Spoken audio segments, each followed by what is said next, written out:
Everyone, I hope you are doing well. Today we will talk about how to fix or how to solve the problem of Grammarly. We click on settings. Here in this page we click on apps, default apps, app settings.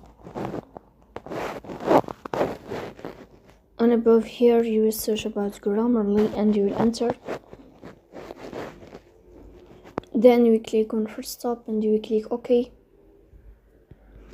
Here you will enter to the window of storage. Then we click on clear cache. In the end, you will turn off your phone and you will wait a moment to restart your phone again to fix that problem. If it's not working with you, then you will update your app on Play Store. So that's all. Don't forget to support us by like and subscribe. See you next time and thank you for your watching and your attention.